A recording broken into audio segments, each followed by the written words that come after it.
नमस्कार, MP express में आप सभी का स्वागत है। मैं हूं आपके साथ कपिल मिश्रा। सीधे चलेंगे भोपाल, जहां पर मोहन कैबिनेट की बैठक खत्म हो गई है और मंत्री राजेंद्र शुक्ल जानकारी दे रहे हैं।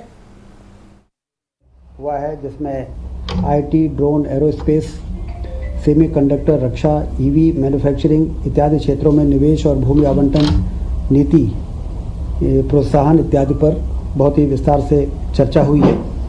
भारतीय सेना और राष्ट्रीय अंतर्राष्ट्रीय कंपनियों के प्रतिनिधियों को वहाँ पर बुलाया गया था। 1 to 1 उनसे चर्चा हुई।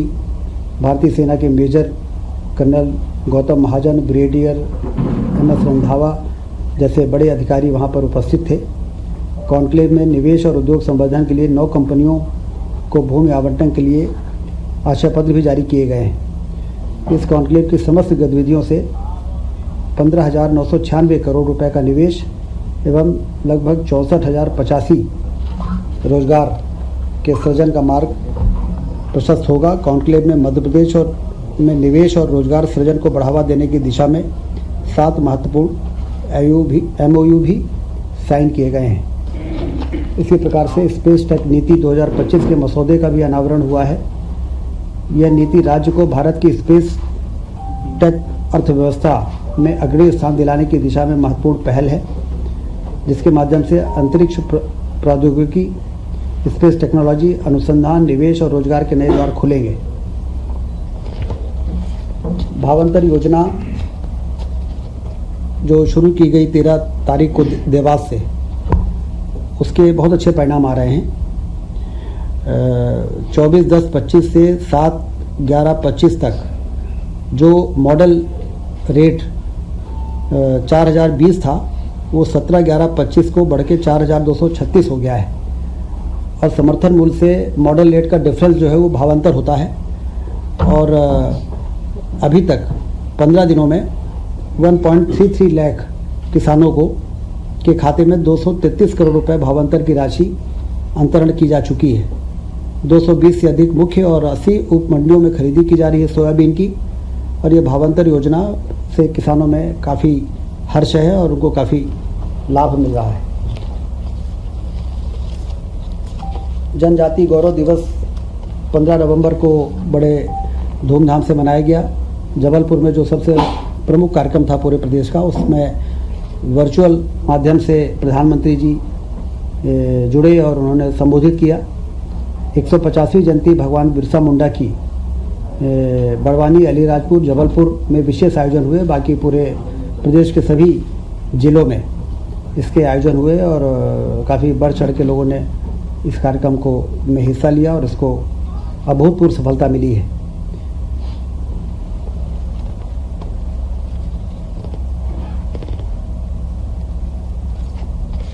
पन्ना जिले के हीरे को GI टैग मिला है। ये भी हम सबके लिए बड़ी उपलब्धि है। पन्ना को तो अभी भी हीरे के लिए जाना जाता था, परंतु GI टैग मिलने से अंतर्राष्ट्रीय स्तर पर इसकी मान्यता होगी और पन्ना डायमंड के नाम से इसे बेचा जा सकेगा। युवाओं और कारीगरों को रोजगार के नए अवसर मिलेंगे। यह प्रदेश के लिए बड़े गर्व की बात है।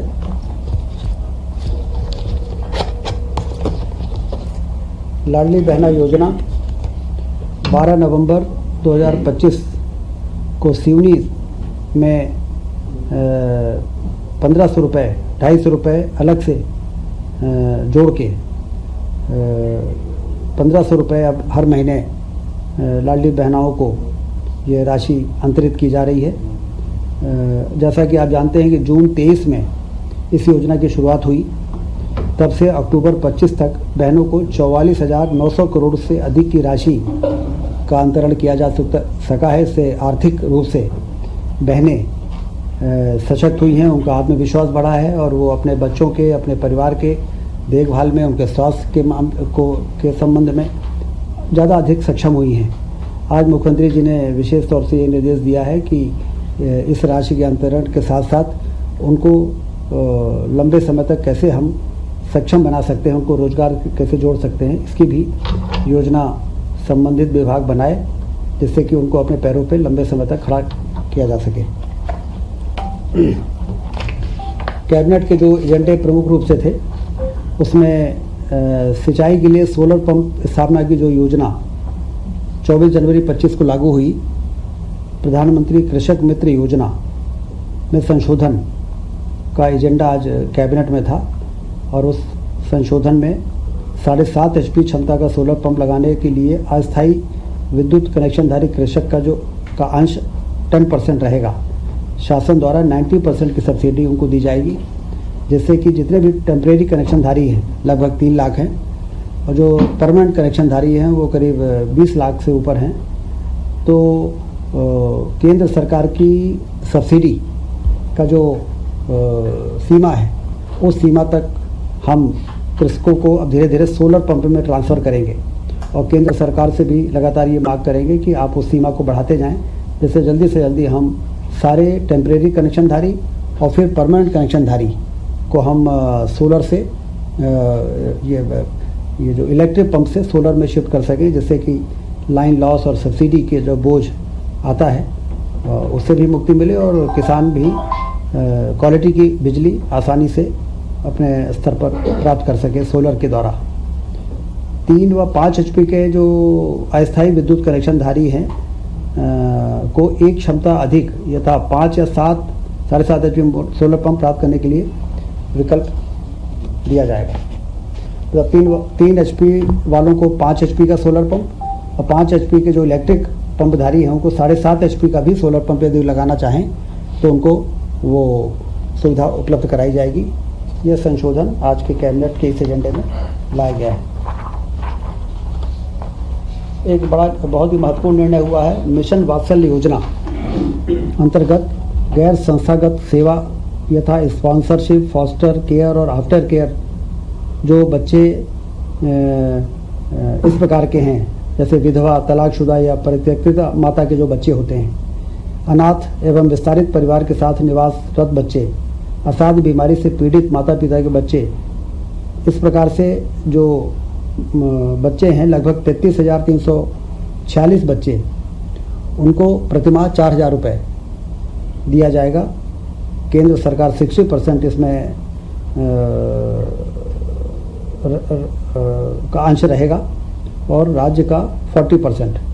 टोटल 1,022 करोड़ की वित्तीय व्यय का ये प्रस्ताव था, इसको आज कैबिनेट ने मंजूरी दी है और इन तमाम तरह के बच्चों के देखभाल के लिए 4,000 रुपये प्रतिमाह उनको आर्थिक सहायता दी जाएगी।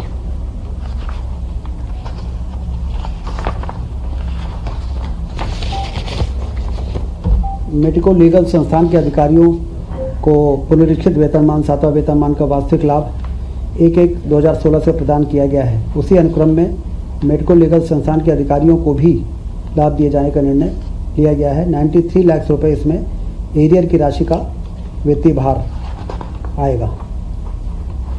सोशल इम्पैक्ट बॉन्ड योजना 6/10/2023 से लागू प्रशासकीय विभाग सामाजिक न्याय विभाग का है। इसके लिए 25-26 के लिए सोशल इम्पैक्ट बॉन्ड योजना 100 करोड़ का बजट का प्रावधान किया गया है। योजना के तहत सामाजिक सेवा प्रदाता हितग्राहियों को सेवा प्रदान करने के लिए रिस्क फंडर से धन जुटा है। प्रदत्त सेवा के परिणाम का मूल्यांकन एक निष्पक्ष बाह्य एजेंसी द्वारा की जाएगी। सोशल स्टॉक एक्सचेंज उक्त संपूर्ण कार्य को संपादित करने के लिए एक कॉमन प्लेटफॉर्म के रूप में कार्य करता है और विभिन्न सामाजिक उद्देश्यों के कम करने वाले नोट फॉर प्रॉफिट संस्थानों को रिस्क फंडर्स धन जुटाने में सक्षम बनाता है। इसका भी अनुमोदन किया गया है। नवगठित जिला विधिक सेवा प्राधिकरण आगर मालवा हेतु नवीन पदों का सृजन।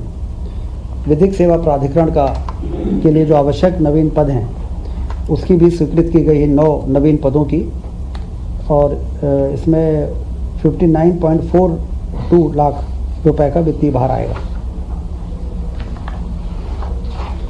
प्रदेश के 12 जिलों में 50 बिस्तरीय आयुष चिकित्सालय एवं बड़वानी के 30 बिस्तरीय आयुष चिकित्सालय के संचालन के लिए नवीन पदों का सृजन किया गया। ये बहुत ही महत्वपूर्ण निर्णय हुआ है। आयुष चिकित्सा को प्रोत्साहित करने के लिए, बढ़ावा देने के लिए अब भोपाल, इंदौर, नरसिंहपुर, मंडलेश्वर, बालाघाट, गुना, भिंड, सीहोर, पन्ना, श्योपुर, अमरकंटक, सुजालपुर में 50 बिस्तर के आयुष चिकित्सालय बनाए जाएंगे। और बड़वानी के 30 बिस्तरीय आयुष चिकित्सालय के संचालन के लिए 373 नवीन पदों का सृजन किया गया है। इसके साथ ही 806 मानव संसाधन सेवाएं ऑन कॉल हेतु स्वीकृत की गई हैं। इन 373 नियमित पदों पर वार्षिक व्यय आएगा 25 करोड़ 57 लाख रुपए और 806 जो मानव सेवाओं का प्रबंधन भारत सरकार के राष्ट्रीय आयुष मिशन से किया जाएगा। ये बड़ा मैन पावर मंजूर हुआ है जिससे आयुष चिकित्सा को गति मिलेगी। सर, ये 12 डिस्ट्रिक्ट में आयुष हॉस्पिटल ओपन किए जा रहे हैं। हाँ, 12 जिलों में, इसके पहले 21 जिलों में हमारे आयुष चिकित्सालय चल रहे हैं। 12 और जिलों में इस प्रकार की 50 बिस्तर और 30 बिस्तर का बड़वानी में ये नए मंजूरियाँ हुई हैं। 33 हो जाएंगे। विज्ञान एवं प्रौद्योगिकी विभाग के अंतर्गत मध्य प्रदेश विज्ञान एवं प्रौद्योगिकी परिषद में नवीन पदों की भर्ती पर लगाई गई रोक हटा ली गई है। साइंस एंड टेक्नोलॉजी विभाग के अंतर्गत जो रोक थी नवीन पदों की भर्ती की वो आज विड्रॉ हो गई। ये सारे एजेंडे रहे आज कैबिनेट की बैठक में, जिस पर चर्चा हुई है, निर्णय हुए हैं।